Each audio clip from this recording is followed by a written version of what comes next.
Divide कर लो। इस तरह से अगर आपने आपने अपने माइंड को उसको बना लिया तो सोते सोते ही डेली सो गए, नहीं समझे, अलग से एक्सरसाइज करने की जरूरत ही नहीं है। मैं क्या करता था, मेरे गुरुजी ने एक ही बात बोली थी, देखो मैं ये नहीं कह रहा कि मेरे को फॉलो करो, उन्होंने बोला था पढ़ लिया, ठीक है पढ़ लिया, उसको फिर आप बंद कर दो किताब और ऐसे करके क्या है 5 या 10 मिनट ऐसे क्या है लेट जाओ, ठीक है, और उसके एक एक पन्ने पे जाओ। पहले पन्ने पे क्या लिखा था, अच्छा ये लिखा था क्या, अच्छा दूसरे, पहले के ना मोटे मोटे स्तर पे जाओ और फिर अंदर जाने की कोशिश करो। आप लोग क्या करते हो, पहले सेक्शन की आप पूरी गहराई में जाना चाहते हो, ऐसा नहीं होता। परत की परत, कंप्यूटर भी खोलते हो ना आप, पहले कंप्यूटर में फाइल खोलोगे, फिर दूसरी वो उसके अंदर फोल्डर्स बने होंगे, वो फोल्डर खुलेगा, फिर फोल्डर के अंदर भी कई सब फाइल होंगी, उनको खोलोगे, बहुत सारी चीजें खुलती है कि नहीं परत की परत। ऐसे क्या माइंड की होती है, माइंड में एकदम पन्ने की पहली पन्ने की लाइन में तो पहले पन्ना तो देखो, पन्ना कैसे लिखा हुआ है, कितनी चीजें लिखी हुई है उसके अंदर, ये मेमोराइजेशन, इसे कहते हैं फोटो मेमोरी। हमें वो विवेकानंद जी को फोटो मेमोरी थी, एक बार पन्ना देखने से ही पूरा याद हो जाता था। पेज याद, मेरा एक दोस्त था लोकेश गौतम, मेरा एक दोस्त था लोकेश गौतम, पढ़ाते थे हमारे उपाध्याय सर, अभी लोग उपाध्याय सर ये बोला लोकेश वाले, ठीक है, तो पढ़ाते थे ना, तो ये बोलता था आर.डी. शर्मा, सब जानते होंगे, चलती है बहुत आर.डी. शर्मा, जैसे आपने संजीव पासबुक चलती है ना राजस्थान में, वैसे हमारे क्या सीबीएसई में आर.डी. शर्मा चलती है, इतनी मोटी होती है, आप विश्वास करो, कम से कम नहीं तो 1500 तक पेज होते हैं उसके अंदर, 1500 पेज समझ आप किसे कहते हो, और उसके अंदर इतने सारे क्वेश्चंस के सॉल्यूशन होते हैं। वो ये बताया था पेज नंबर 926 पे क्वेश्चन।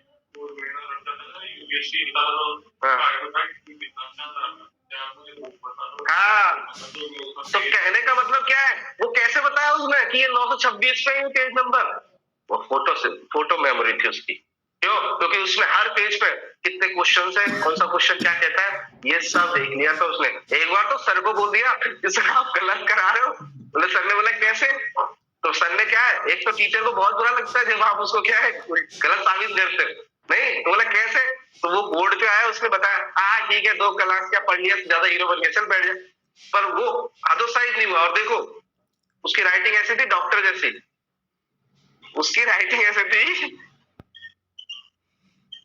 कोई भी पढ़ लेता तो मैडम पता क्या कहती थी, काम कर इधर, सबकी कॉपी चेक करने के, ये क्या लिखा हुआ है, तो बताता था कि मैडम मैंने ये लिखा था, तो उसके कितने मार्क्स आते थे, 40 मार्क्स का होता था यूनिट टेस्ट, 40 में से उसके आते थे 13, 14, और जैसे ही उसको पता चलता था मैडम को कि पढ़ाने के बाद में, क्योंकि वो एक ऐसा लड़का था, मैडम आपने इसे नंबर कम दिए, होता है कि नहीं होता, मैडम आपने इस नंबर का भी है, ये 5 नंबर का है, आपने 1 नंबर ही दे दिया, ये मैंने देखो सब तो लिखा है, तो मैडम करती है ठीक है 4 नंबर, ऐसे करते करते 30 तक पहुंच जाता था। और मैथ्स में उसकी जब 10th की वो मैथ्स हुई थी 96% आए थे मैथ्स के अंदर, मैथ्स का कीड़ा था वो, और बाकी पे कितने आ रहे हैं उसके 55, 40, 30 तो नहीं कह सकते, तो 96 थी उसकी एवरेज ही, कितनी बनी थी 60% बनी थी। और आज की तारीख में वो लड़का एक बहुत बड़ी कंपनी में क्या है मैनेजर है, तो वो यही की कहता है कि एक सब्जेक्ट पकड़ लो भाई, जैसे मैंने एसएसटी पकड़ रखा था, मैंने क्या पकड़ रखा था सोशल साइंस, ठीक है, इसीलिए मेरा रुझान उससे बहुत ज्यादा था, मेरे 86 मार्क्स थे, फिर तो मैंने क्या उससे बहुत बढ़िया किया था, क्योंकि मेरे को इसमें क्या सोशल साइंस में क्या थोड़ा सा इंटरेस्ट था, क्योंकि अखबार पढ़ता था तो थोड़ा जीके वी की क्या एक्टिवनेस थी, तो हिस्ट्री ज्योग्राफी इकोनॉमिक्स मेरे क्या सब बढ़िया थे। चलिए, तो आज सारे बच्चे आ गए, और नहीं आया, एक तो ये नीलू नहीं आई, नीलू और अभिलाषा, ठीक है कोई बात नहीं, आज आयुषी आई है, वेरी गुड। चलिए तो हम चलते हैं, देखिए हमने कल दान देख लिया था, तो बहुत सारे मिसकंसेप्ट भी आपको नजर आए कि भाई दान कैसा होना चाहिए कैसा नहीं होना चाहिए, नहीं समझे। आज हम चलते हैं बंधक की तरफ, ठीक है, आज हम देखें मोर्गेज, ठीक है, तो निकालिए सेक्शन 58, सेक्शन 58 क्या कहता है मोर्गेज,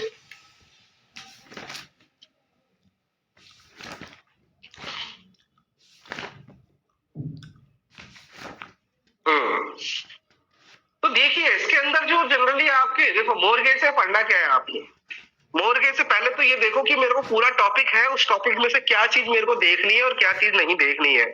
तो तो सबसे ज्यादा जो पहला इंपॉर्टेंट क्वेश्चन बनता है इसके अंदर कि भाई बंधक क्या है, ठीक है, मॉर्गेज क्या है। दूसरा जो क्वेश्चन बनता है इसके प्रकार क्या है। और क्वेश्चन 90% क्वेश्चन कहां से आते हैं, 90 तो 80% कह दो कि 80% क्वेश्चन सही से आएंगे, यही प्रकारों में से घूम घाम के आएंगे। ये समझ में आ गया।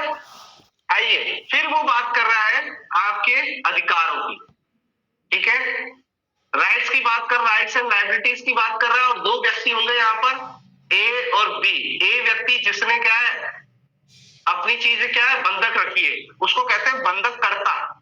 वही मैंने बताया था मॉर्गेजर, ठीक है, बंधक करता। और यहाँ पर ई डबल ई, यहाँ पर बंधक दार, ठीक है, मॉर्गेज। तो इसके अधिकार और दायित्व, इसके भी अधिकार और दायित्व, ठीक समझ में आ गया। इसको आप मान सकते हैं 15%। कितना परसेंट, 15% मान लीजिए, ठीक है। चलो इसको 75 मान लेते हैं। मॉर्गेज, ठीक है। और बाकी एक क्वेश्चन होता है अदर थ्योरीज। अदर थ्योरीज मतलब कुछ और भी सिद्धांत है, छोटे मोटे सिद्धांत है, जैसे सेक्शन 81 का सिद्धांत। ठीक समझ में आ गया। और ये जो अधिकार है इन सब में सबसे बड़ा अधिकार बंधक कर्ता का कौन सा, बंधक धारक कौन सा है, तो मुख्य अधिकार है मोचन का अधिकार।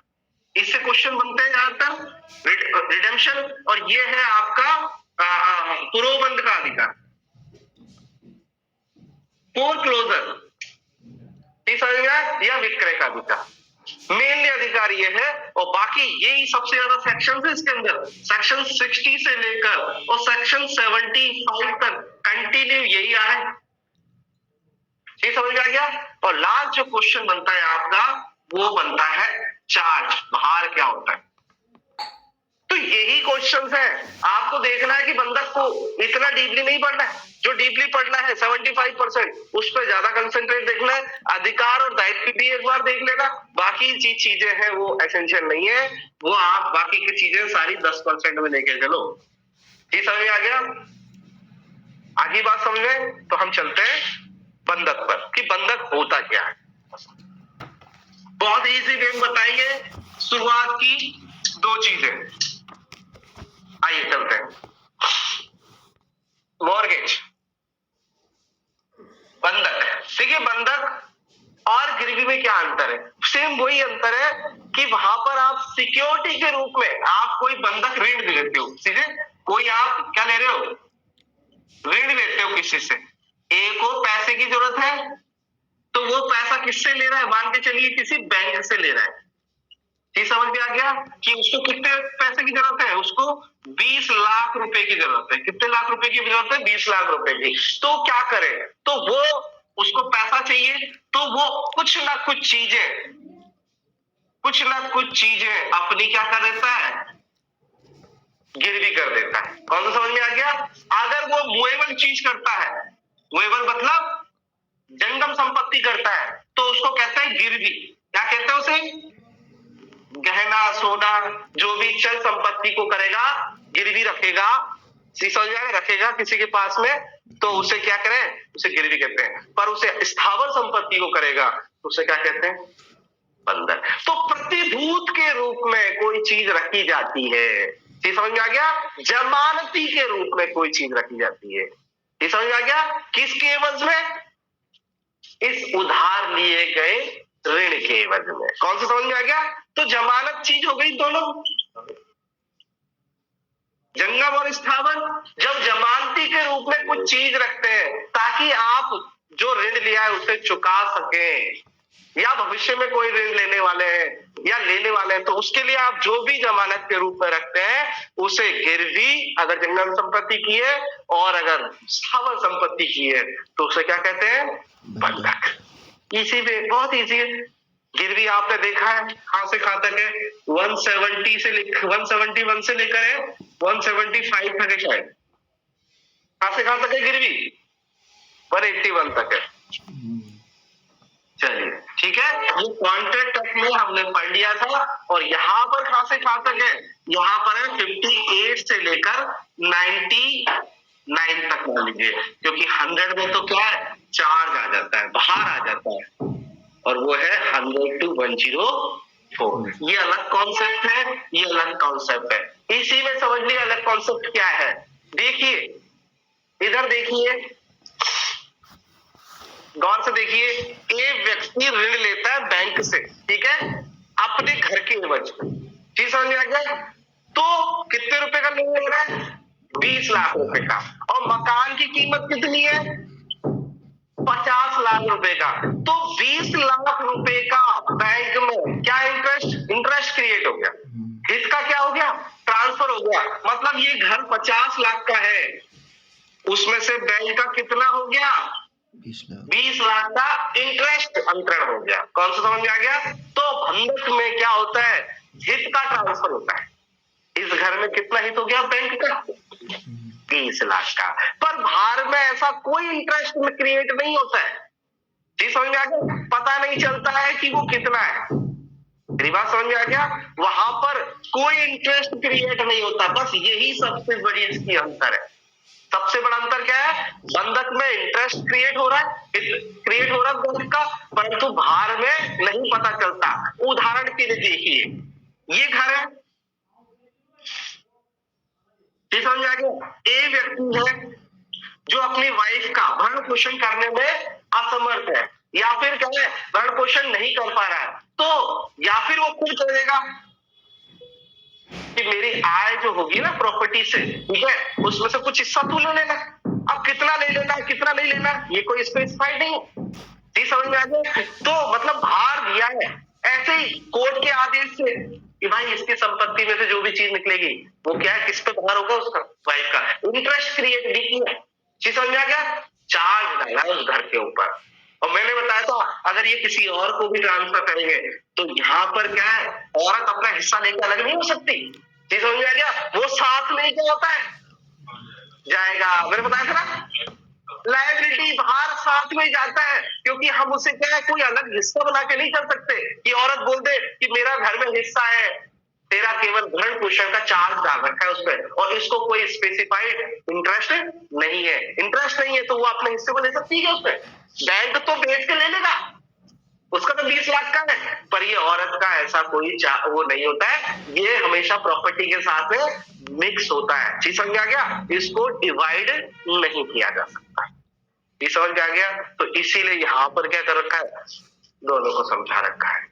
कौन सा समझ में आ गया आपको, तो ज्यादातर बंधक समझ में आ गया कि प्रतिभूति के रूप में अगर कोई आपने स्थावर संपत्ति दी है, किस लिए दी है, ताकि आपने जो उधार दिया था उसको क्या किया जाए, प्रतिभूत किया जाए, उसको क्या कहते हैं, बंधक कहते हैं। कौन सा समझ में आ गया, आइए। तो कौन सी प्रॉपर्टी, वेरी गुड, कागज तो प्रॉपर्टी तो ये भी है, पर इसके कागजों की बात नहीं कर रहे हैं, समझ आ गया। स्थावर संपत्ति याद रखना, जंगम संपत्ति की बात आई तो वहां पर ये होगा, समझ में आ गया। आइए तो अब सेक्शन देख लेते हैं, ठीक है, इसके अंदर 2-3 चीजें होंगी, ठीक है, घबराना नहीं है। वो 2-3 चीजें क्या है, अलग अलग चीजें बता रखी है। तो देखिए क्या होता है, बंधक, बंधक करता, बंधकदार, मैंने गलत मिटा दिया, वो ए बी को बैंक मान लेता हूं, ठीक है, इसमें क्या है, ऋण लिया 10 लाख रुपए का और अपना एक घर दे दिया, ठीक है। आइए इसी से समझ लीजिए, ठीक है। तो बंधक विनिर्दिष्ट स्थावर संपत्ति में के, किसमें के, इमूवेबल प्रॉपर्टी में से, ठीक है, किसी हित का वह अंतरण है। ये जो प्रॉपर्टी है इमूवेबल प्रॉपर्टी, इसमें किसी हित का है, समझ आ गया। हित 1% भी हो सकता है, 10% भी हो सकता है, और पूरा 100% तो एब्सोल्यूट हित हो गया। आगे बात आत्यांतिक हित, समझ आ गया। तो कितना हित है, 10%, 10 लाख का, ठीक है। तो किसका अंतरण हो रहा है, देखिए ये कह रहा है कि बंधक विनिर्दिष्ट स्थावर संपत्ति में किसी हित का वह अंतरण है, किस लिए, जो उधार कर तौर पर लिए गए, आपने कैसे लिए, उधार के तौर पर बैंक से लिए ना 10 लाख रुपए, या दिए जाने वाले धन के संदाय का का या वर्तमान या भावी ऋण के संदाय का, वो भविष्य में होने वाले या आज की तारीख में कोई ऋण है उनको आप संदाय करना चाहते हो जो आपने उधार लिए, ठीक है, या ऐसे वचनबंध के पालन का कि मैं ये पालन कर दूंगा, ठीक है, जिसमें धन संबंधी दायित्व उत्पन्न होते हो। किस कौन सी लायबिलिटी उत्पन्न होती है? आपने किसी प्रॉपर्टी को रखा किसी के पास में, किस लिए? इन सब के लिए, ठीक है। धन संबंधी दायित्व उत्पन्न होता है प्रतिभूत करने के प्रयोजन से। आपने क्यों रखा है? क्योंकि आप उसे प्रतिभूत करना चाहते हो। सेटिस्फाइड, मैंने बताया था आपको, एक होती है सिक्योरिटी, एक अप्रतिभूत होती है, एक प्रतिभूत होती है, ठीक। तो प्रतिभूति के रूप में क्या रखा है आपने? मकान रखा है। पर वो अनसिक्योर्ड जो डेब्ट होते हैं उसमें कोई चीज नहीं रखते, अनुचित दावे। तो यहाँ पे प्रतिभूति के रूप में बैंक को क्या रखा है आपने? अपने घर, चीज है या घर के कागजात, ठीक है। क्यों रखे? क्योंकि आपने कोई उधार धन दिया है उसको चुकाने के लिए या उसके वचन के पालन के लिए। कौन सा समझ आ गया? तो इसे क्या कहते हैं? बंधक कहते हैं। कौन सा समझ आ गया?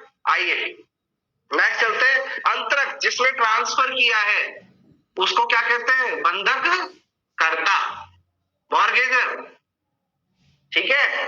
और अंतरिति, जिसको ट्रांसफर हुआ है वो कौन हो गया? मॉर्गेजी, बंधकदार, ठीक है। मूलधन और ब्याज जिसका संदाय प्रतिभूत है, कितने रुपए का? 10 लाख रुपए का, ठीक है, वो बंधक धन कहलाता है। कितना? ये देखो, ये चीजें बता रहा कि बंधक धन, बार बार मैं ये नहीं बताएगा कि भाई बंधक धन से क्या तात्पर्य है, इसीलिए पहले ही डेफिनेशन क्लॉज बता दिया कि 10 लाख का क्या है? बंधक धन है। ये समझ में आ गया? आइए, और वह लिखित, ये सारा जो भी आपने क्या है, एक डॉक्यूमेंट बनाना पड़ेगा, लिखित बनाना पड़ेगा, इंस्ट्रूमेंट बनाना पड़ेगा, उसको क्या कहते हैं? बंधक विलेख। क्या कहते हैं?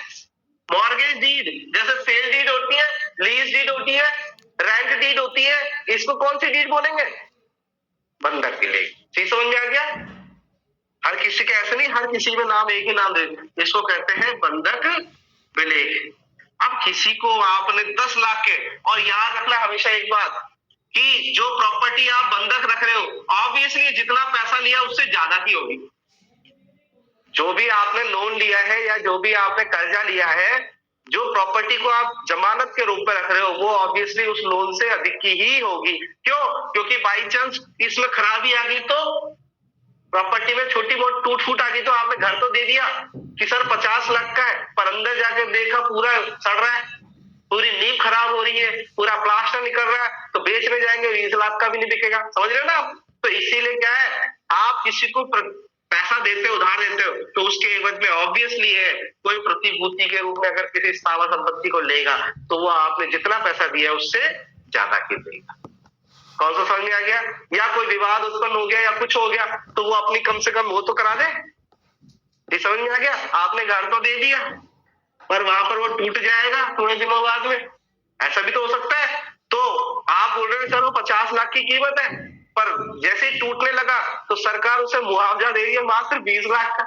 ऐसा होता है कि नहीं होता? तो इसीलिए ऑब्वियसली घर की कीमत को या फिर कोई भी स्थावर संपत्ति को ज्यादा ही रखा जाता है। तो ये बात हमेशा याद रखना, ठीक है। तो यहाँ पर आप क्या बनवाते हो? डीड बनवाते हो और उस समय ये सारी बातें लिखते हो।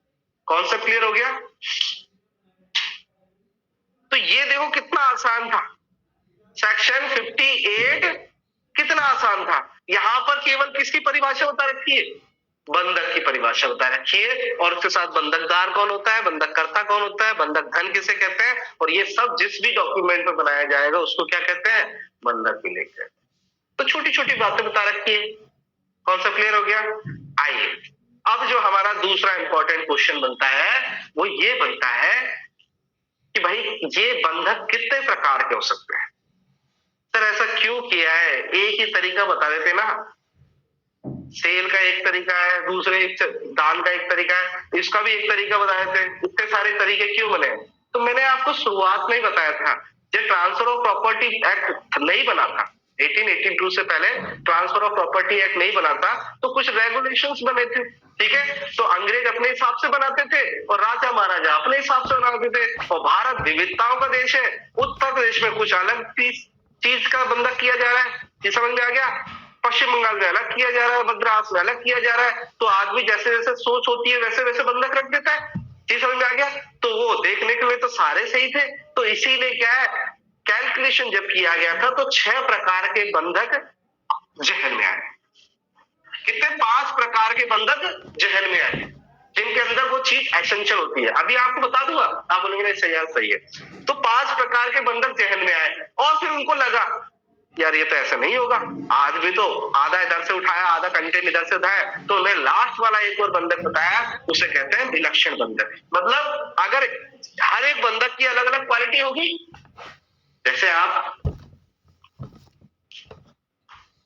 है ना किसी दुकान पे जाते हो, होटल पे खाना खाने गए, तो होटल पे खाना खाने गए तो आपने बोली कि सर वो पालक पनीर है क्या? उसने बोला है। आपने बोला कि सर गोभी की सब्जी है? बोला है। बोला कि सर सेब की सब्जी है? बोला है। सबकी सब्जी, गाजर मूली जो भी है, मैं तो नॉर्मल उसकी बात कर रहा हूँ। तो फिर वो ये बोलता है ठीक है, सब सारी तरह की सब्जी बता दी, अब सब तरह की सब्जी अलग अलग कैसे बनती है? ये है मिक्स वेज। क्या है ये?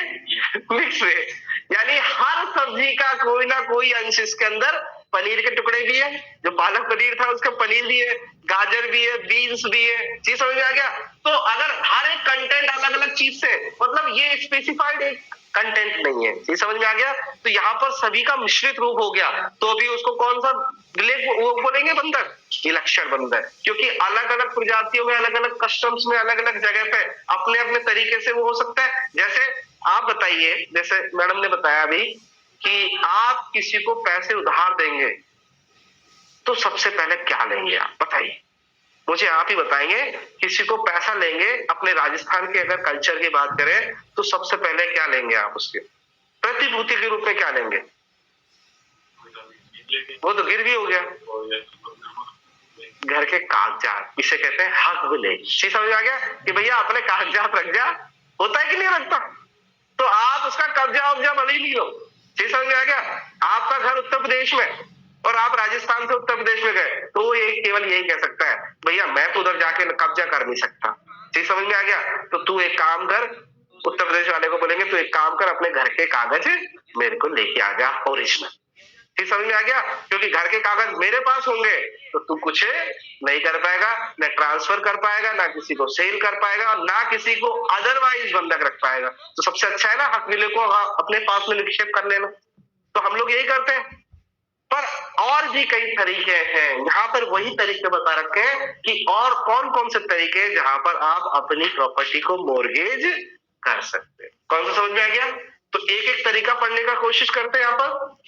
आइए, तो यहाँ पर इसके प्रकार है, तो कितने प्रकार है? जनरली 6 प्रकार। तो आइए, ये काम में पर्सन के नाम होना चाहिए है, ओनर तो वही होना चाहिए, बिल्कुल। वो सेक्शन नंबर 7 देखो मैडम, अगर उसका क्या है वो प्राधिकृत कर रखा है तो वो भी ट्रांसफर कर सकता है। जैसे करता एलआर भी, एलआर क्या, जैसे संरक्षक होता है किसी अबाइनर का, समझ में आ गया, तो वो भी कर सकता है। ये सेक्शन नंबर 4-7 जरूर देखना कि कौन व्यक्ति ट्रांसफर कर सकता है। ट्रांसफर का मतलब सेल ही नहीं होता है, ट्रांसफर का यहाँ पे विभिन्न प्रकार बता रखे हैं, समझ में आ गया। इसमें मोर्गेज भी आ गया, लीज भी कर सकता है वो आदमी, और वो आदमी एक्सचेंज भी कर सकता है, बहुत सारी चीजें। तो ओनर ऑफ प्रॉपर्टी होना जरूरी है या प्राधिकृत होना चाहिए।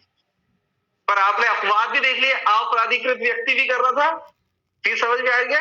पर किन सर्कमस्टांसेस में कर रहा था? 41 और 43 कर रहा था आपने, समझ में आ गया। तो यहाँ पर प्राधिकृत व्यक्ति को ज्यादा ऑथराइज किया है, अपवाद 1-2 ही है, समझ में आ गया। ये है, तो प्राधिकृत ही होना चाहिए, जो ओनर होगा वही करेगा। आप रखना चाहती हो क्या मैडम? घर तो आपके नाम ही है। हाँ, चलिए, तो अब देखते हैं पहला प्रकार। पहला प्रकार है आपका सादा बंधक। अब देखो क्वेश्चन यही आएंगे। पहले तो आपको इन सब के आवश्यक तत्व देखने चाहिए, एक एक के आवश्यक तत्व आपको अंडरलाइन करने चाहिए, तभी आप देखो क्या होगा। किसी ने पूछ लिया सादा बंधक और भोग बंधक में क्या अंतर है, अंतर भी पूछ लिया। तो यहाँ पर तो अंतर नहीं बता रखा, पर जब दोनों का आपने पूरा चीर फाड़ किया तो अपने आप पता चल जाए क्या अंतर है। चीज समझ में आ गया? आई ना बात समझ में? तो चीर फाड़ करने के बाद पता चल जाएगा कि क्या अंतर है क्या नहीं है। तो यहाँ पर आपको उसका अंतर, आपको जिम्मेदारी है वो चीजें कि उसमें क्या है और उसमें क्या है, तो आपको ये देखते रहने पड़ेंगे। तो सबसे पहले पढ़ते हैं हम सादा बंधक। चीज समझ में आ गया कि सादा बंधक होता क्या है। अब सादा बंधक में क्या होता है, देखो मेरी बात सुनो। सादा बंधक में आप क्या है, कुछ भी नहीं देते उसको, कोई कब्जा वब्जा कुछ नहीं, क्योंकि सामने वाले को कब्जा देना होता है। मैंने बताया था, आपने प्रॉपर्टी को क्या है दूसरे को दे दो, बैंक के पास में, ठीक है, आपने प्रॉपर्टी दे दी, घर के कब्जे कब्जे कब्जे के रूप में आपने हक भी लेकर रख दिए। तो यहाँ पर कुछ भी कब्जा नहीं रखा जाता है। मेरी बात समझ में आ गया? परंतु आप पर्सनली लायबिलिटी लेते हो, जैसे दोस्तों से होता है कि नहीं होता कि यार तू है ना मुझे क्या है पैसा दे दे और मैं जिम्मेदारी ले रहा हूं कि मैं तुझे पैसा चुका दूंगा। जी समझ में आ गया? तो कोई कब्जा नहीं रखा जाता और वहां पर पर्सनली लायबिलिटी ली जाती है कि मैं उस बंधक ऋण का संदाय कर दूंगा। और अगर मैं डिफॉल्ट हो जाता हूं, जी समझ में आ गया, अगर मैं डिफॉल्ट हो जाता हूं तो तू मेरी, हाँ आई कौन बोल रही है? आशा। Yes sir. सर जैसे सर ए और बी है, तो हाँ सर बोलो बोलो मैडम। ए ने बी को 1 लाख रुपए दिए और स्टाम्प मंडवा लिया, उसमें घर को गिरवी रख दिया।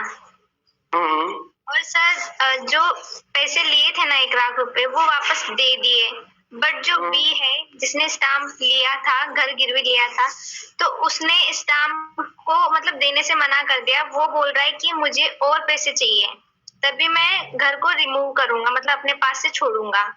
तो इस केस में क्या होगा सर?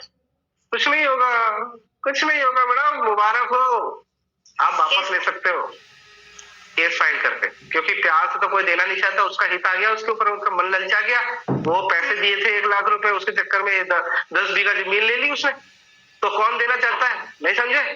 तो आपने 1 लाख रुपए चुका दिए उसके, तो उसके मन में तो लालच आ गया। अब वो आपको क्या है बोल रहा है कि मुझे और पैसा चाहिए, मतलब उलझा रहा है। आप सीधा कोर्ट में जाओ, सेक्शन नंबर 60 मोचन का अधिकार, मैंने बताया था ना, आपने प्रॉपर्टी करी है तो मोचन मतलब छुड़ाने का अधिकार है आपको, और ये अधिकार किसी भी तरह से निर्वापित नहीं किया जाएगा, किसी भी तरह से खत्म नहीं किया जाएगा, क्योंकि जो बंधक है, जिसको बंधक किया है, वो हमेशा बंधक ही रहेगा, स्वामी नहीं बन जाएगा।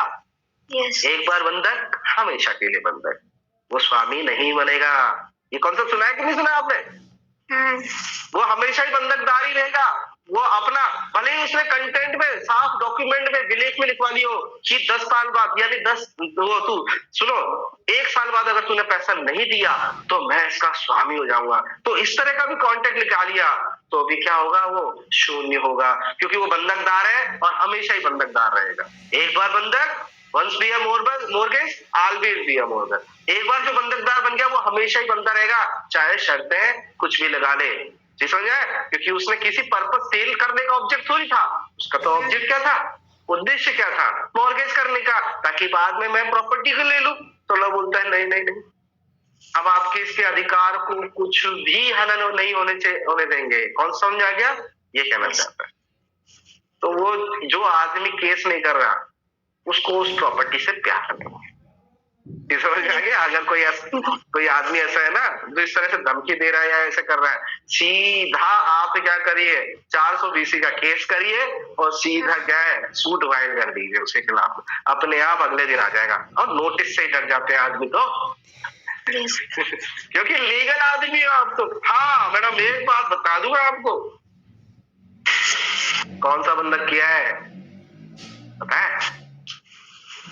कौन सा बंधक? ये नहीं पता। हक भी लिख दिए थे क्या उसको, केवल स्टैम्प पे लिखा है। स्टैम्प सुनो मैडम, रजिस्ट्रेशन कराना जरूरी है, समझ रहे हो आप? यहाँ पर जो भी अरे मैडम स्टैम्प अलग चीज होती है, स्टैम्प तो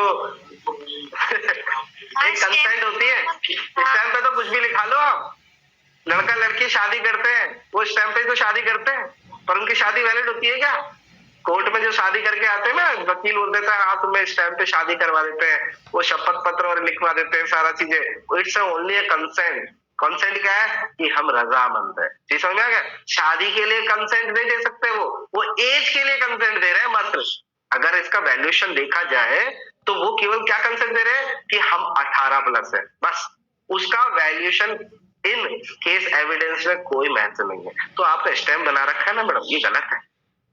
समझ में आ गया? तो बंधक विलेख देखना पड़ रहा है, बंधक विलेख बनाना पड़ेगा। और सेक्शन 59 इसके बारे में साफ कह रहा है कि भैया वो रजिस्टर्ड होना चाहिए अगर 100 रुपए से अधिक का हो। आपने तो 1 लाख की बात कर रहे हैं, चीज समझ में आ गया? तो पर आपको मैं बताऊं मैडम, केवल आपकी अगर थोड़ी सी गलती है तो उसको पूरा राइट नहीं मिल जाता। आपका राइट तो हमेशा ही रहेगा। थोड़ी बहुत गलती हो भी गई है, स्टैम्प तो बनवाया है, तो मतलब एग्रीमेंट तो है, करार तो है, तो यहाँ भी पढ़ाएंगे कि अगर आपने करार कर लिया, ठीक है, वो तो बाद में कॉन्सिक्वेंस अलग होता है। बेचने से पहले ही आप क्या प्रूफ फाइल कर दो, नहीं तो उसने बेच दिया तो स्टैम्प का कोई वैल्यू नहीं है। चीज समझ में आ रही है? तो मैडम जितनी ज्यादा हो सके एक्टिव हो। लॉ ये कहता है कि मैं एक्टिव आदमी की मदद करता हूँ, इनएक्टिव आदमी कभी मदद नहीं करता। और एक्टिव आदमी कौन होता है? जिसको ज्ञान हो। इसीलिए तो लोग किससे प्रोफेशनली एडवोकेट से राय लेते हैं कि मैं क्या करूं। जब इतना बड़ा डील कर रहे हो घर पैसे का, तो 100-2 हजार रुपए से देने में क्या जा रहा है? मैं आपको भी कह रहा हूँ, आप मजिस्ट्रेट बने ना बने, वकील बने ना बने, राय उसी से लो जिसको जानकारी है। डॉक्टर से पूछते हो कि नहीं पूछते कि इलाज खुद ही कर लेते हो? आपको कैंसर हो गया, अरे नहीं ऐसे ठीक हो जाएगा। अरे नहीं, कुछ लाइलाज बीमारी होती है जिसका इलाज वही करेगा, क्योंकि उसके प्रोटेक्शन में होगा। ये बाबा आओगे या फिर किसी से राय लेते फिरोगे गलत, तो वो हो जाएगा, या अपनी मर्जी से करोगे तो वो अलग हो जाएगा। ये समझ में आ गया? ये स्टैम्प पे तो कार्रवाई करनी नहीं चाहिए, जहां पर जो चीज दे रखी है वो उसके हिसाब से होनी चाहिए। ठीक है, तो पूरा कॉन्सेप्ट पढ़ लेंगे इसके अंदर। ये समझ आया कितने प्रकार के होते हैं और उनका कैसे क्या बंधक विलेख बनेगा। ठीक है, इंपॉर्टेंट ये है।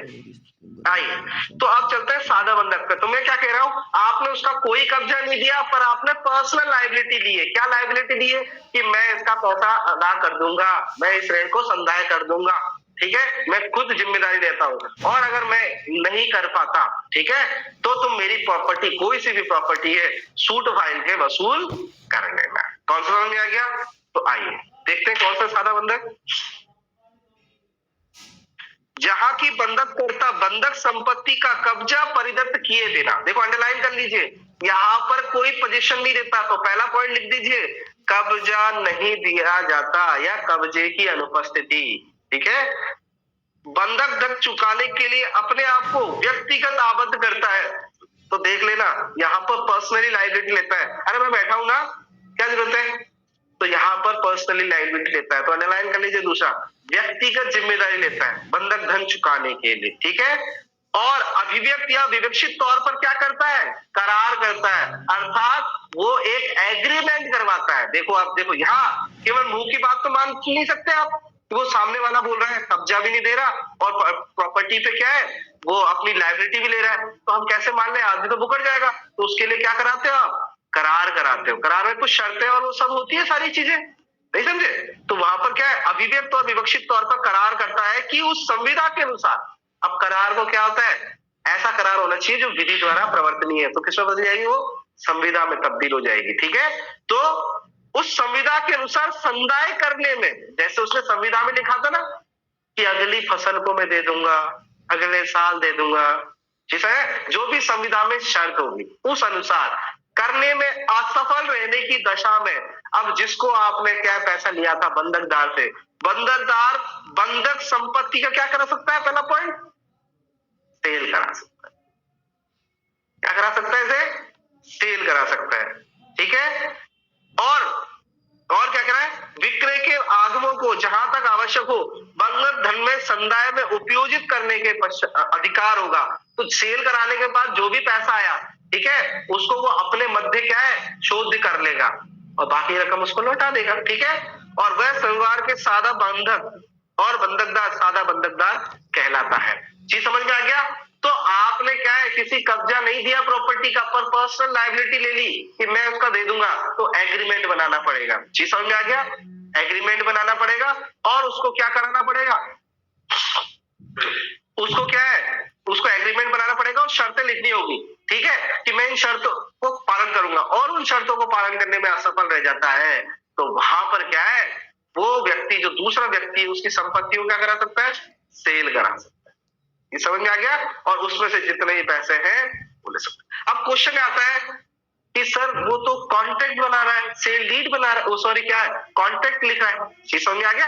यहाँ पर संविदा कर रहा है कि करार कर रहा है, तो क्या इसको रजिस्टर्ड करना जरूरी है? आइए सेक्शन 59 का पैरा 2 देखिए, सेक्शन 69 का पैरा 2 देखिए, 59 का पैरा 2, जहां की प्रतिभूत मूलधन 100 रुपए से कम है। पहला वाला कह रहा है 100 रुपए से अधिक है और दूसरा वाला 100 रुपए से कम है, ठीक है।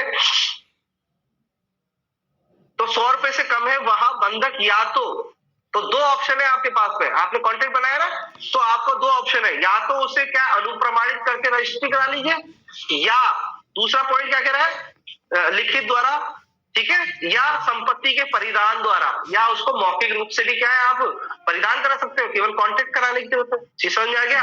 पर ब्रैकेट में क्या लिखा हुआ है, सिवाय लिखा है ना, तो कहने का मतलब ये है कि सादा बंधक तो हमेशा ही रजिस्टर्ड होगा, चाहे 1 रुपए का हो। मुंह जवानी वाली बात है, वो कर सकता है कि नहीं कर सकता, इसीलिए क्या कराना चाहिए आपको, रजिस्ट्री। नहीं सही लिखा हुआ है, 100 रुपए से कम का अगर कोई वैल्यू है तो वहां पर दो ऑप्शन है, आपको रजिस्ट्री भी करा सकते हो या रजिस्ट्री कराने की जरूरत नहीं है, आप सीधा डिलीवर कर दीजिए। दो ऑप्शन है कि नहीं है? और डिलीवर मैंने परिधान मैंने क्या बताया था पहले, बताई थी आपको, कब्जा या फिर क्या मौखिक रूप से कोई ऐसी बात कह दो आप। मेरी बात समझ में आ गया? तो वहां पर आपको क्या है, रजिस्टर्ड कराने की जरूरत नहीं है, अन्य सभी उसमें, परंतु सादा बंधक में हमेशा रजिस्ट्री होगा। इनडायरेक्टली लिख लीजिए, मैं आऊंगा उसको, अभी तो मैं केवल सिंपल एक एक चीज पे आ रहा हूँ, अभी तो एक एक चीज पे आ रहा हूँ। तो सादा बंधक समझ में आ गया, इनडायरेक्टली लीजिए, हमेशा रजिस्टर्ड होगा, चाहे वो उसका मूल्य, धन बंधक धन का मूल्य कितना है, 1 रुपया भी हो। ये समझ में आ गया? ये कहना चाहता है।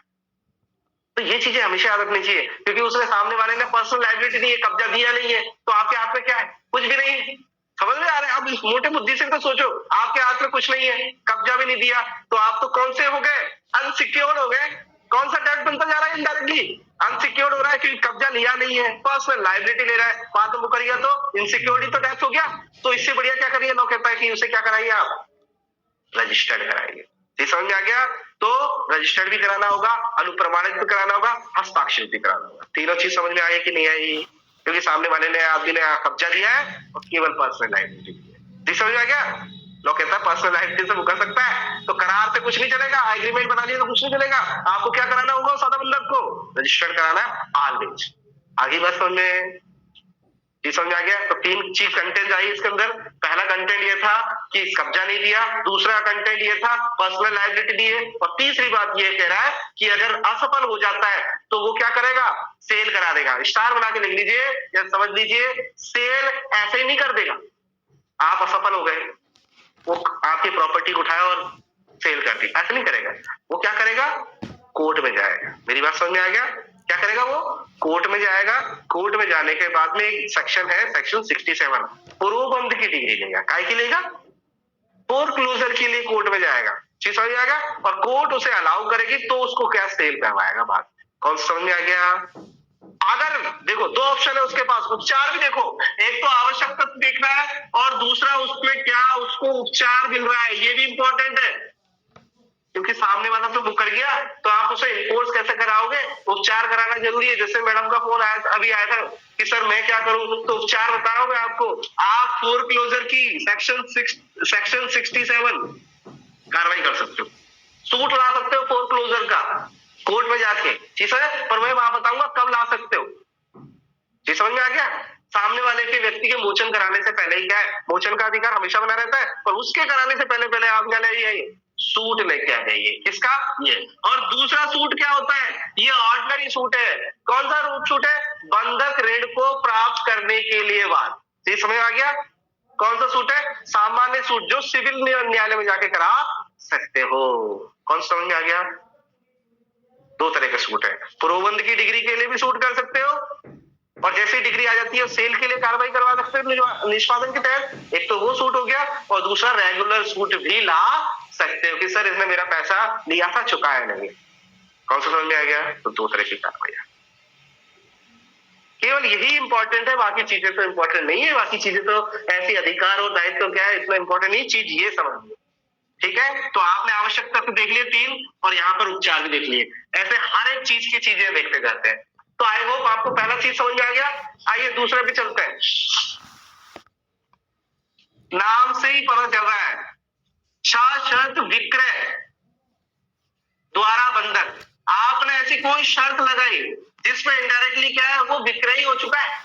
तो यहां पर ये देखिए, पूर्ण रूप से विक्रय नहीं हुआ, आत्यांतिक रूप से हो गया। चीज समझ में आ गया। दो चीज होती है आपको, विक्रय यहाँ पे पड़ा है, जैसे ही आपने क्या है पैसा संदाय किया, सामने वाला मालिक बन जाता है विक्रय के अंदर। पर यहाँ पर आपने क्या है, उसे दृश्यमान विक्रय कर दिया। भैया तेरी ही प्रॉपर्टी है, मेरी बात समझ में आ गया, तू अपने पास में रख ले। तो मैंने दृश्यमान विक्रय कर दिया, और किस कंडीशन में, इस शर्त के साथ में कि मैंने अगर तेरे को पैसा नहीं चुकाया तो तू उसको पूर्ण अधिकार प्राप्त कर लेगा। एब्सोल्यूट विक्रय कर देना मेरे असफल होने पर। तो कहने का मतलब समझिए, सात शर्त में पहले आपने क्या विक्रय, वो जो संपत्ति आपने दी है, ठीक है, वो दी है, तो किस शर्त दी है, वो आपने क्या आत्यांतिक दी है, आत्यांतिक दी। ये समझ में आ गया। यानी कह सकते हैं दृश्यमान तरीके से, दृश्यमान स्वामी था, वो मालिक ही समझा जा रहा था, तो दृश्यमान रूप से हमने पूरी की पूरी प्रॉपर्टी उसे दे दी है, पर वो एक्चुअली मालिक नहीं बन रहा है। एक्चुअली मालिक कब बनेगा, जब वो उसमें क्या हो जाएगा, सामने वाला क्या हो जाएगा, असफल हो जाएगा। तो वो अब आत्यांतिक या दृश्यमान जो विक्रय किया था, अब क्या हो जाएगा, एब्सोल्यूट आत्यांतिक। यहाँ पर क्या है, आत्यांतिक नहीं होगा, यहाँ पर क्या हो, दृश्यमान। दृश्यमान आपने विक्रय कर दिया, और बाद में वो क्या हो जाएगा, आत्यांतिक उसका विक्रय करा सकता है। कब करा सकता है, सामने वाला व्यक्ति क्या हो जाता है, डिफॉल्ट में हो जाता है। मेरी बात समझ में आ गया। तो यहाँ पर आपने क्या है, शाश्वत विक्रय जैसा कोई करार कर लिया है, एग्रीमेंट कर लिया है कि मैं तुम्हें अभी प्रॉपर्टी क्या है, दृश्यमान रूप से दे रहा हूं, ये ले हाथों हाथ दे रहा हूं, तू इसका मालिक बन चुका है। पर पूर्ण तरह से मालिक कब बनेगा, जब मैं तेरे को पैसा नहीं दूंगा, असफल हो जाऊंगा। जी समझ में आ गया। तो वहां पर तू, जैसे मैं असफल होता हूं, असफल होने से पहले दृश्यमान स्वामी है तू, जी समझ में आ गया। पर जैसे ही मैं असफल हो गया तेरा पैसा, ऋण का पैसा चुकाने में, तो तू कौन सा मालिक हो जाएगा, आत्यांतिक। कौन सा समझ में आ गया। अब ये आत्यांतिक मालिक हो जाता है, वही उपचार है, कोर्ट में जाके प्रोबंध की डिग्री और नॉर्मल सूट फाइल कर दे। ये समझ में आ गया। और इसको भी रजिस्टर्ड कराना जरूरी है। सादा बंधक, सादा बंधक होता है ना, वो हमेशा रजिस्टर्ड होगा, ठीक है। पर यहाँ पर ये देखना होगा कि वो जो प्रॉपर्टी है उसका वैल्यू कितनी है।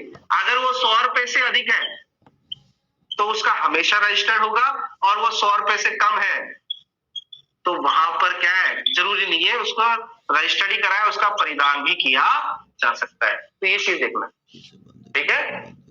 साथ साथ में बताया, यहाँ पर अगर वैल्यू है, जैसे आप मकान है वो आपने 10 लाख रुपए ले लिए, कितने रुपए ले लिए, 10 लाख रुपए, तो ऑब्वियसली कितने, 100 रुपए से अधिक है, तो उसको क्या कराना होगा, आपको एग्रीमेंट ही करा के उसको रजिस्टर्ड कराना होगा। परंतु ऐसी कोई, आपने कितने लिए दोस्त से, यार 50 रुपए दे दे, कितने रुपए दे दे, 50 रुपए। तो आपने बोला यार मैं तो तेरे को ऐसे नहीं दे सकता, मेरे को कुछ रखे, मुझे कुछ गिरवी रख। अरे यार तेरे को भरोसा नहीं है कि मेरे ऊपर, बोले नहीं है यार, भरोसा तो किसी पे भी नहीं रहता आज की दुनिया में भरोसा तोड़ने के लिए बैठे हुए आदमी। बोले तूने ऐसी बात कैसे कर दी, ये ले मेरे घर के कागजात, रख सकता, आदमी दिमाग खराब हो जाए तो अपने भरोसे को बताने के लिए कुछ भी कर सकता है। तो वहां पर उसने उसको इमूवेबल प्रॉपर्टी का बहुत बड़ा पोजीशन दे दिया, पर कितने रुपए लिए, मात्र 100 रुपए। तो वहां पर उसे रजिस्ट्री, 100 रुपए क्या 50 रुपए, तो वहां इसकी रजिस्ट्री कराने की जरूरत है नहीं है। कौन समझ में आ गया, ये कहना चाहता। तो क्या कहना चाहता है, सशस्त्र विक्रय कर दिया आपने दृश्यमान रूप से, क्या, और किस कंडीशन पे शर्त लगा दी, यदि मैं असफल हो जाता हूं तो ये विक्रय कैसे हो जाएगा, वो हो जाएगा। चीज देख लेते हैं। और इसके अंदर 3 कंडीशन होंगी, ठीक है। 3 कंडीशन आवश्यक पॉइंट में बताता जाऊंगा, लिखते जाना, ठीक है। जहां की कोई बंधक करता बंधक संपत्ति का दृश्यतः बेच देता है, मतलब दृश्यतः ऑब्स्टेंसिबल सेल कहते हैं इसे, ठीक है। दृश्यमान रूप से इसको क्या कर दिया उसने, सेल कर दिया है, पूर्ण रूप से सेल नहीं किया है, ऑस्टेंसिबल सेल हो गया है, दृश्यमान तरीके से। ये प्रॉपर्टी तो भाई तेरे पास ही है, तू क्या है, इसको अपने पास में रख, ठीक है। और शर्त क्या लगाता है, क्योंकि शर्त है इसीलिए सशर्त विक्रय है। एक शब्द लिख लीजिए इसको, विक्रय और बंधक दोनों के ही कंटेंट होते हैं इसके अंदर। इसमें क्या है, विक्रय भी कर दिया उसने और बंधक के भी कंटेंट है। ये समझ में आ गया, ये है। तो इसे विक्रय के समान, विक्रय के संव्यवहार के समान ही माना जाता है इसे, ठीक है।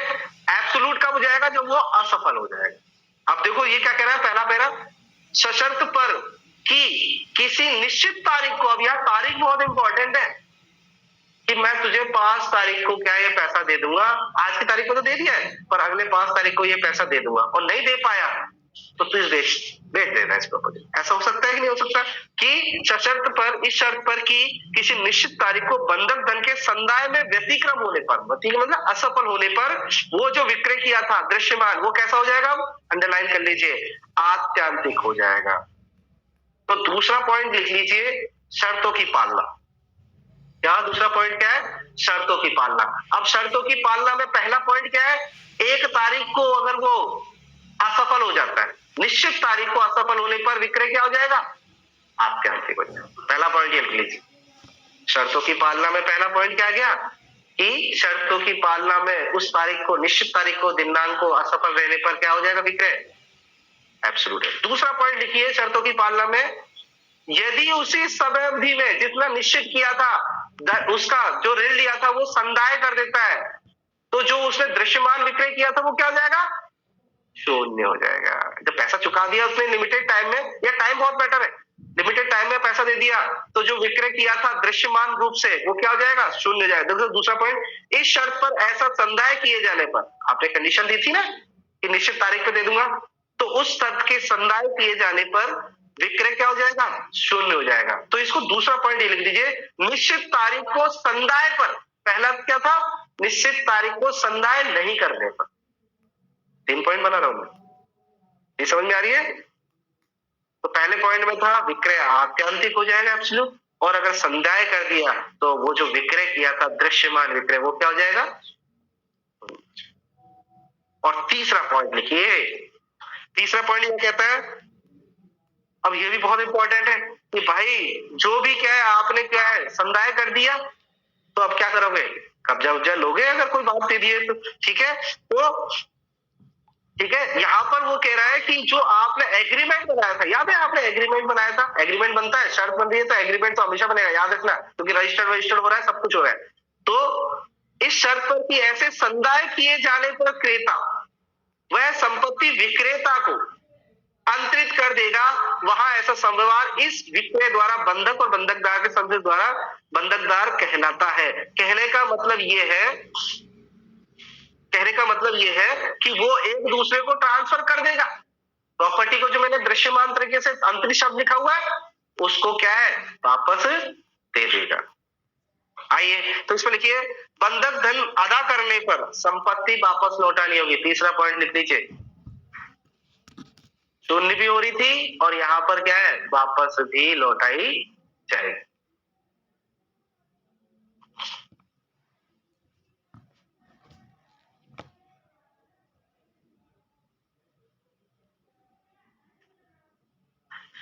हाँ देखो ये वाला थोड़ा पॉइंट समझ लेना, ये जो परंतु कह रहा है कि अगर ऐसी कोई शर्त नहीं लिखी है तो फिर बाद में आप हमारे पास मत आना, आपको क्या करना है, शर्त है, कंडीशनल है, तो शर्त तो लिखनी होगी। ठीक समझ आ गया। अगर कोई शर्त नहीं लिखी है तो उसका कोई प्रभाव नहीं बनेगा, अरे सर हम तो मान के चल रहे थे, नहीं सारी शर्तें लिख दीजिए, क्योंकि इस बंधक का नाम ही क्या है, शर्त। ठीक समझ में आ गया। तो यहाँ पर लिख रखा है, परंतु ऐसा कोई संविवार बंधक नहीं समझा जाएगा। हम उसे क्या है, उसे पर्टिकुलर ये वाला बंधक नहीं समझेंगे। कब, कि वह शर्त जिस दस्तावेज में संलग्नित ना हो, शर्त में, दस्तावेज में ही वो शर्त नहीं है तो हम मान लेंगे क्या उसको।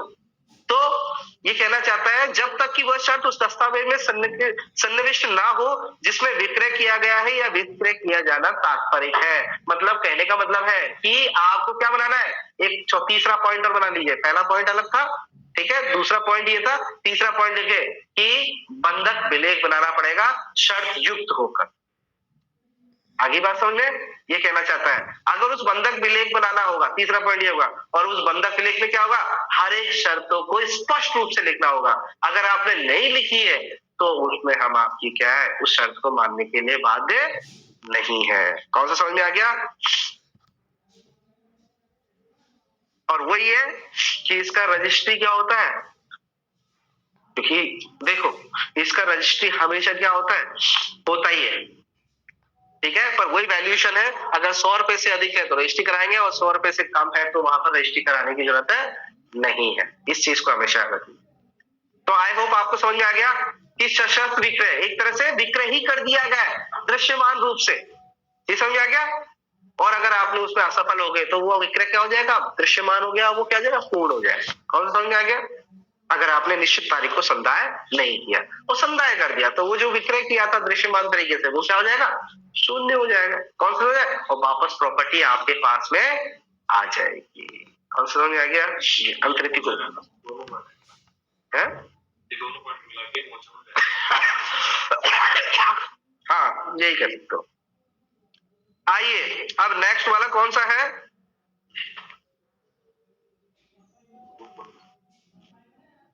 एक बार मेरे को एक बार देखो,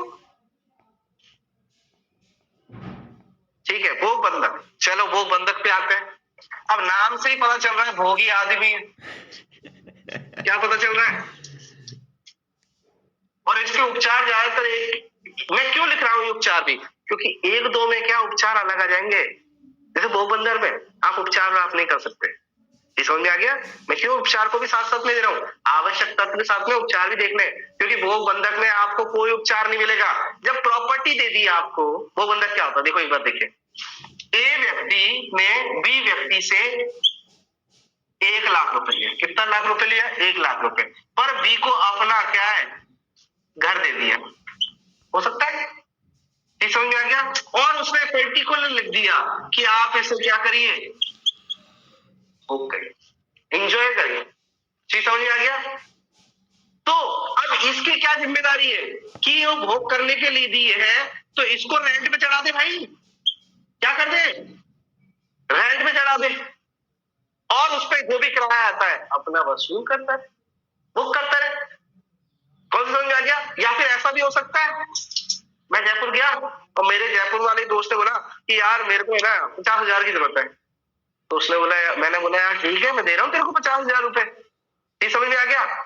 तो तू मेरे लिए क्या करेगा, बोले यार तू बता क्या करूं। तो मैंने उससे बोला देख मैं आरजे से मुझे तेरा घर चाहिए, ये समझ में आ गया, मुझे तेरा घर चाहिए। तो मैं उसका क्या कर रहा हूँ, जो मैं दूसरे को रेंट देता मैं उसको उपभोग कर रहा हूँ, चीज समझ में आ रही है, समझ में आ गया। और यहाँ पर कोई निश्चित डेट नहीं होती है कितने समय तक, जब तक मेरा पैसा बकाया नहीं चुक जाता मेरे हिसाब से, चीज समझ में आ गया। जब तक मैं क्या करूंगा, उसका उपभोग करता हूं। कौन सा समझ में आ गया। तो यहाँ पर सामने वाले व्यक्ति ने आपने अपनी प्रॉपर्टी दे दी है, उसने अपने पास में केवल पैसा रख रखा है, ये समझ में आ गया। तो ये कब तक उसका भोग करता रहेगा, उसके लाभ अंश जो भी फायदा प्राप्त करता रहेगा, जब तक कि वो क्या है, पूर्ण नहीं हो जाता। कौन सा समझ में आ गया। तो यहाँ भोग बंधक भोग करने के लिए दे दिए, आपने कुछ पैसा लिया और उस एवज में क्या कर दिया, उसको भोग करने के लिए। अब इसकी भी दायित्व है, दायित्व और अधिकार भी पड़ेंगे ना। इसका क्या दायित्व है, जैसे ही ये भोग की क्या है, भोग खत्म हो जाए तो इसको प्रॉपर्टी वापस दे दी जाए। ऑब्वियसली ये रूल है, ऐसा थोड़ी है कि 100 साल तक वो भोग करता रहे। जितना तेरा बंधकी ऋण है, बंधकी धन है, उतना तक भोग कर सकता है। जैसे मैंने उससे बोला कि मैं आरजेएस के लिए जयपुर जाऊंगा, तो अपना किराया मकान दे देगा क्या, तो उसने बोला रह ले। अब मैं कितने साल तक रह सकता हूँ। अब ऑब्वियसली दिमाग वाला अगर वो टॉप फाटक वाले इलाके में है तो कम से कम 10,000 रुपए रेंट है, मान के चलो 10,000 रुपए रेंट है एक छोटे से 3 BH का, क्योंकि मकान है, कोई कमरा तो नहीं है, तो एक मकान का 10,000 रुपए मान के चलते हैं, तो कितने साल तक रह सकता हूं मैं, 1 साल तक। कौन सा समझ में आ गया। क्योंकि 10-10 हजार वैसे तो 10 महीने होते हैं, और मैक्सिमम हम क्या है यार भाई यार 1-2 महीने क्या है से, तो वहां पर जितना समय जितना पैसा लिया था उतने समय तक मैं उस मकान का क्या कर सकता हूँ, उपभोग कर सकता हूँ। कौन सा समझ में आ गया। या स्वयं कर सकता हूँ, या उसको रेंट पे चला के किसी और को भी कर सकता हूँ। अब यहाँ पर तो मैंने घर की बात की है, सामने वाले ने खेत दे दिया, तो आप बताओ आप खेत को खाली छोड़ोगे क्या, कुछ ना कुछ तो फसल उगाओगे, खुद बोगे या फिर दूसरे से बटाई पे करवा लोगे, यही तो कराते हैं। तो वहां पर आपने उस संपत्ति को, स्थावर संपत्ति को उपभोग के लिए दिया, उसे कहते हैं भोग बंधन। ये समझ में आ गया। तो जैसे ही वो भोग कंप्लीट हो जाएगा वो वापस लौटा देगा। आइए पढ़ते हैं। जहां की बंधक करता ठीक है। बंधक संपत्ति का कब्जा बंधकदार को परिदत्त कर देता है। आप देखो यहाँ पर सादा बंधक पे कब्जा दे रहा था क्या? नहीं दे रहा था। मेरी बात समझ में आई? सादा बंधक पे कब्जा नहीं दे रखा, पर भोग बंधक में कब्जा दे रहा है। ये अंतर हो गया दोनों में, ये समझ में आ गया? तो यहाँ पर क्या करा है? कब्जा बंधकदार को परिदत्त कर देता है, या परिदत्त करने के लिए अभिव्यक्त या विवक्षित तौर पर आबद्ध कर लेता है और उसे प्राधिकृत करता है। मतलब उसे लायबिलिटी ले लेता है कि मैं कब्जा आपको दे रहा हूं, ये कब्जा तेरा ही समझ, प्राधिकृत कर लेता है। कि बंधक धन का संदाय, और काय के लिए प्राधिकृत करता है? देखो कि बंधक धन का संदाय किए जाने तक समय सीमा क्या है? ऐसा नहीं है पर्टिकुलर कोई समय सीमा का रखिए, जब तक बंधक धन का वो पूर्ति नहीं हो जाती, जब तक की बात कर रहा है। उसे 5 साल भी हो सकता है, 10 साल भी, निश्चित नहीं है कि 1 साल ही 1 साल। ये समझ में आ गया? अब मान के चलो, देखो इसने इसको दिया, इसने बोला कि तू 1 लाख रुपए इससे निकाल ले। आप अंकित का खेत है, अच्छी तरह जानता है कि 1 साल के अंदर ही 1 लाख रुपए निकल जाएंगे खेत में से, निकल जाएंगे कि नहीं निकलेंगे? चीज समझ आ गया? पर कोविड आ गया, 2 साल तक निकले क्या? नहीं निकले। तो वो जब तक उपभोग करता रहेगा, जब तक वो बंधक धन चुक नहीं जाता। चीज समझ में आ गया? ये कहना चाह रहा है। तो यहाँ पर यही कहना चाहता है, कोई समय सीमा नहीं दे रखी है, तो जब तक वो बंधक धन नहीं चुक जाता है। तो यहीं पे देखो, बंधक धन का संदाय किए जाने तक वह ऐसा कब्जा प्राधिकृत करे, जब तक वो अपना कब्जा बनाए रख सकता है, ठीक है। और उस संपत्ति से प्रोदगत भाटकों और लाभों को, जो भी उससे उत्पन्न होने वाले भाटक है, भाटक मतलब किराया, और जो भी उससे लाभ होगा, ठीक है, या ऐसे भाटकों और लाभों के किसी भी भाग को प्राप्त करे।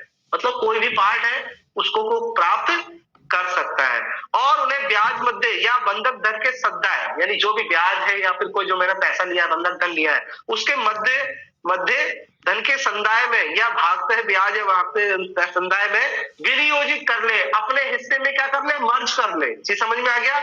उसमें से पैसा निकाल ले। वहां वह संवार भोग बंधक और बंधकदार भोग बंधकदार कहलाता है। ऐसे ट्रांजेक्शन को क्या कहेंगे? मतलब आपने किसी को कब्जा दे दिया और बोल दिया आप उसे एंजॉयमेंट करिए उसका। चीज समझ में आ गया?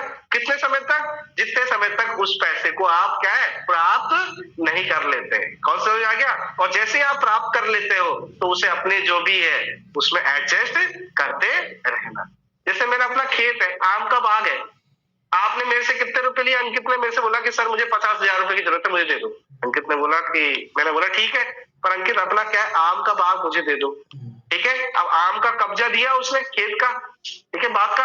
अब उसके अंदर आम लग रहे हैं, तो आम लाभ है उसके अंदर, उन आमों को बेच दिया मैंने मार्केट में। जी समझ में आ गया? और मार्केट में एक बार में कीमत मिल गई मुझे 50,000 रुपए, तो मैं अगले ही दिन उसे छोड़ दूंगा। कब तक छोड़ दूंगा? जैसे ही मैंने उसमें से कब्जे से लाभ प्राप्त कर लिए, जब तक उसका समय सीमा। ठीक है। अब आइए बाई चांस सोचो, आम का पेड़ दिया था, कीड़े लग गए, इस साल आम ही नहीं आए। हो सकता है ये इतनी आंधी आई कि सारे के सारे आम गिर गए, या बोर नहीं आए, कुछ भी कारण आपदा आ गई, फसल खराब हो गई। तो जितने साल तक अगर मैं उसे प्राप्त नहीं कर लेता, जब तक समय तक मेरा भोग बंधक बना रहेगा। कौन सा समझ में आ गया? अब राइट क्या है? देखो, अब उपचार क्या है? उपचार क्या है? तो ये व्यक्ति क्या कर सकता है? ये व्यक्ति क्या है? पुरोबंध के लिए वाद नहीं ला सकता। ये मोचन तो करा सकता है, प्राप्त तो कर सकता है वापस, जिसने खेत दिया था वो वापस प्राप्त कर सकता है मोचन का अधिकार, ठीक है। परंतु ये पुरोबंध नहीं करा सकता। पुरोबंध नहीं करा सकता मतलब उसको क्या है? कोर्ट के द्वारा उसको क्या है? उसको इन्फोर्स नहीं करा सकता। क्या? क्योंकि कोर्ट बोलेगा भाई मैंने तुझे भोग बंधक के दे दी, अब तेरी गलती है, तू एंजॉय नहीं कर पा रहा, तेरी गलती है, तू उसमें से पैसा नहीं निकल पा रहा। नहीं समझे? एक आदमी के लिए, ईमानदार आदमी के लिए क्या है? कोयले की खान क्या है? कोयले की खानी होती है। उसको लगता है यार फालतू में अपना क्या है, कपड़े गंदे करने से कोई मतलब नहीं है, तो उसके लिए खान वैल्यूएबल है। वो आदमी क्या सोचता है? फालतू में मैं कपड़ा लाऊंगा, फालतू मेरे कपड़े खराब होंगे, तो वहां पर वो उसका यूज ही नहीं ले पाता है। और दूसरा आदमी उसका कितना यूज ले लेता है? ये आदमी के सेंस ऑफ ह्यूमर पे है कि उस प्रॉपर्टी से हम कैसा यूज ले लें। तो तुमने यूज नहीं किया, अब तुम उसे बेचान करके ले जाना चाहते हो, तो लोग बोलता है नहीं। आइए सेक्शन निकालिए, सेक्शन 67 निकालिए, अंडरलाइन करना है केवल, इसी को पढ़ाने में थोड़ा सा समय लगता है बस। Section 67 sorry 69 67